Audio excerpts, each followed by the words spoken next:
तो नमस्कार दोस्तों, आप सभी का स्वागत है हमारे YouTube चैनल में। तो आज की वीडियो में हम बात करेंगे देश और दुनिया से जुड़ी तमाम छोटी और बड़ी खबरों के बारे में। तो वीडियो शुरू होने से पहले आपसे छोटी सी गुजारिश है कि पहले आप हमारे YouTube चैनल को सब्सक्राइब कर लीजिए और साथ ही बेल आइकन को दबा दीजिए ताकि आपको हर वीडियो की नोटिफिकेशन सबसे पहले मिल सके। तो चलिए आज की वीडियो शुरू करते हैं।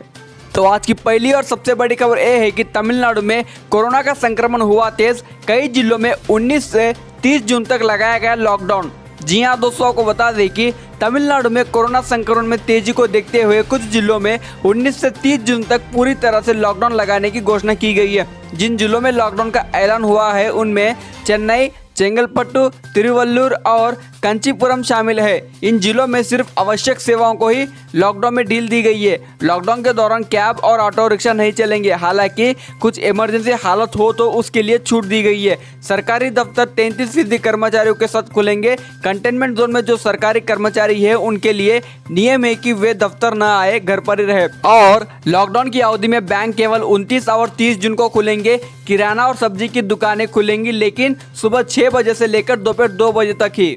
तो आज की अगली बड़ी खबर है कि चीन की इस वैक्सीन ने पूरी दुनिया में जगाई उम्मीद। जी हां दोस्तों, को बता दें कि कोरोना वायरस के बढ़ते मामलों के बीच एक और वैक्सीन ने लोगों में उम्मीद जगाई है। चीन की सिनोवेक बायोटेक कंपनी का दावा है कि उसकी वैक्सीन ट्रायल में काफ़ी असरदार साबित हुई है। कंपनी ने इस वैक्सीन का नाम कोरोनावेक रखा है। कंपनी का कहना है कि कोरोनावेक ने पहले दूसरे चरण के क्लिनिकल ट्रायल में इम्यूनिटी रिस्पॉन्स हासिल कर ली है। बीजिंग स्थित इस कंपनी का कहना है कि इस वैक्सीन का कोई गंभीर साइड इफेक्ट नहीं देखा गया है। 14 दिनों के अंतराल पर दी गई इस वैक्सीन के 2 हफ्तों के बाद 90% से भी ज़्यादा लोगों में न्यूट्रलाइजिंग एंटीबॉडी डेवलप हो चुकी है। चीन में पहले और दूसरे चरण का ये ट्रायल 18 से 59 वर्षीय आयु के 743 स्वास्थ्य लोगों पर किया गया था। तो आज की अगली बड़ी खबर है कि पीएम नरेंद्र मोदी आज करेंगे मुख्यमंत्रियों से बात।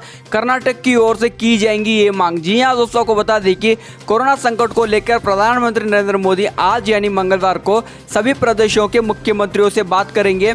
इस बातचीत से पहले कर्नाटक के मुख्यमंत्री BS येदियुरप्पा ने कहा कि हम पीएम से आज लॉकडाउन में और ढील देने की मांग करेंगे। उन्होंने कहा कि लॉकडाउन को बढ़ाने का कोई प्लान नहीं है, यहाँ तक कि वीकेंड में भी लॉकडाउन नहीं लागू किया जाएगा।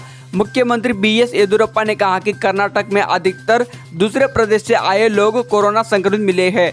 हमें इन लोगों के लिए क्वारंटीन के नियम खत्म करने की जरूरत है। महाराष्ट्र से आने वाले लोगों को 7 दिन इंस्टीट्यूशनल क्वारंटीन और 7 दिन होम क्वारंटाइन किया जाएगा। दिल्ली और तमिलनाडु से आने वाले लोगों के लिए अलग व्यवस्था की जाएगी।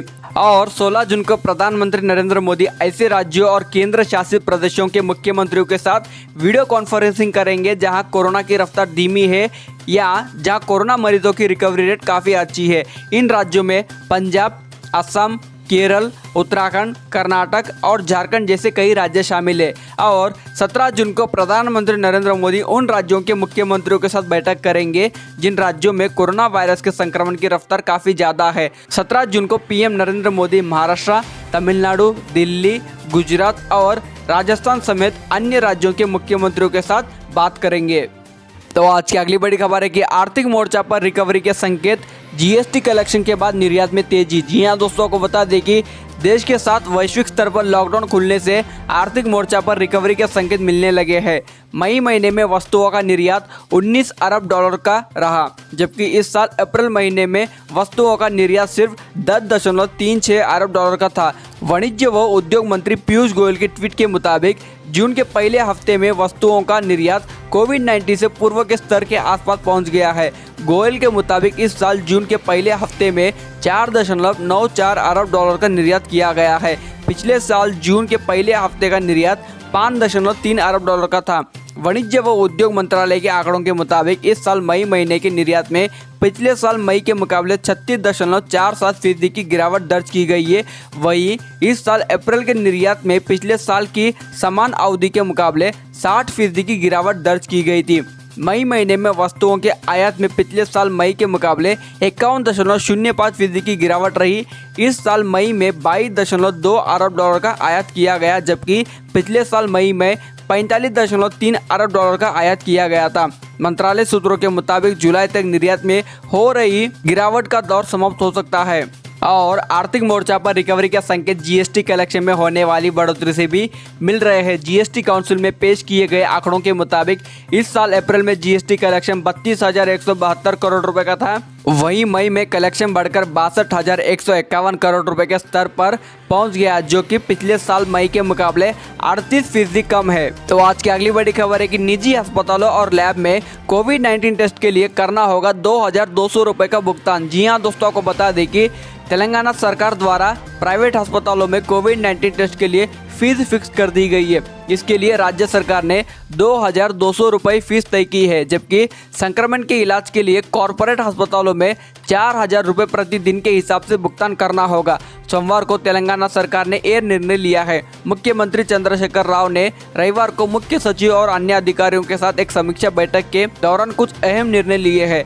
बैठक में उन्होंने प्राइवेट अस्पतालों को कोरोना टेस्टिंग के लिए फीस लेने की अनुमति दे दी है। स्वास्थ्य मंत्री ई राजेंद्र ने पत्रकारों को बताया कि राज्य सरकार ने 2,200 रुपये की राशि कोरोना टेस्ट फीस के तौर पर तय की गई है। तो आज की अगली बड़ी खबर है कि नवंबर में भारत का कोरोना का होगा पीक, रिपोर्ट से आईसीएमआर ने झाड़ा पल्ला। जी हां दोस्तों, को बता दें कि देश में कोरोना वायरस के मामले तेजी से बढ़ रहे हैं और अब हर दिन 10,000 से ज़्यादा केस सामने आ रहे हैं। लेकिन क्या भारत में इस महामारी का पीक चालू है? इसको लेकर सोमवार को एक स्टडी सामने आई थी, जिसमें दावा किया गया था कि भारत में नवंबर महीने के आसपास इस महामारी का पीक आएगा। लेकिन इस स्टडी को आईसीएमआर ने नकार दिया है और कहा है कि इससे उनका कोई लेना देना नहीं है। स्टडी में दावा किया गया था कि देश में लागू लॉकडाउन होने की वजह से इस महामारी का डरावना रूप कुछ वक्त के लिए टल गया था, लेकिन नवंबर में जब पीक आएगा तो शायद अस्पतालों में आईसीयू बेड्स, वेंटिलेटर की भी कमी हो जाएगी। समाचार एजेंसी पीटीआई द्वारा जारी खबर के अनुसार ऑपरेशन रिसर्च ग्रुप की स्टडी में ये बात सामने आई थी कि जिनके मुताबिक लॉकडाउन के कारण कोरोना वायरस का पीक 34 से लेकर 75 दिनों के लिए आगे टल गया है। हालांकि आईसीएमआर की ओर से कहा गया है कि ये एक स्वतंत्र स्टडी है जिसका आईसीएमआर से कोई लेना देना नहीं है, और पीआईबी की ओर से भी कहा गया है कि इस स्टडी को आईसीएमआर के द्वारा नहीं किया गया है। ऐसे में इसमें दी गई जानकारी को सही नहीं माना जा सकता है। तो आज की अगली बड़ी खबर है कि बीजिंग के होलसेल मार्केट में फिर फैला कोरोना, 54 नए मरीज, 10 शहरों में अलर्ट। जी हां दोस्तों, को बता दें कि चीन की राजधानी बीजिंग में कोरोना वायरस के नए केस मिलने के बाद उसके आसपास की 10 जगहों पर लॉकडाउन लागू कर दिया है। असल में चीन की राजधानी बीजिंग में कोरोना वायरस की फिर वापसी देखने को मिली है, जहां 8 नए केस मिले हैं। कोरोना संक्रमण नए मामले के मिलने के साथ ही पिछले कुछ दिनों में बीजिंग में संक्रमितों की संख्या बढ़कर 54 हो गई है। ये कोरोना संक्रमण के सभी केस सब्जी मंडी और मीट सप्लाई के बाजार से आई है। तो आज की अगली बड़ी खबर है कि वेंटिलेटर पर मध्य प्रदेश के राज्यपाल लालजी टंडन, यूरिन इन्फेक्शन और ऑपरेशन के बाद हालत बिगड़ी। जी हां दोस्तों, को बता दें कि मध्य प्रदेश के राज्यपाल लालजी टंडन की हालत नाजुक हो गई है। उन्हें वेंटिलेटर पर रखा गया है। 85 साल के टंडन की लखनऊ में शुक्रवार देर रात तबीयत खराब हो गई थी। मेदांता अस्पताल में रात में ही डॉक्टरों को उनका ऑपरेशन करना पड़ा था। अभी वे आईसीयू में भर्ती है। अस्पताल के निदेशक डॉक्टर राकेश कपूर ने बताया था कि अब हालत पहले से बेहतर है और उनका गहन उपचार चल रहा है, लेकिन अब उनकी दोबारा स्थिति नाजुक हो गई है। उन्हें वेंटिलेटर पर रखा गया है। डॉक्टरों की टीम उनकी मॉनिटरिंग भी कर रही है। तो दोस्तों, इसी के चलते आज की तमाम छोटी और बड़ी खबरें यहीं पर समाप्त होती है। वीडियो पसंद आए तो जरूर लाइक करें, शेयर करें और ऐसे ताज़ा तरीन खबरें देखने के लिए हमारे चैनल को सब्सक्राइब करें। वीडियो देखने के लिए आपको बहुत बहुत धन्यवाद। जय हिंद, वंदे मातरम।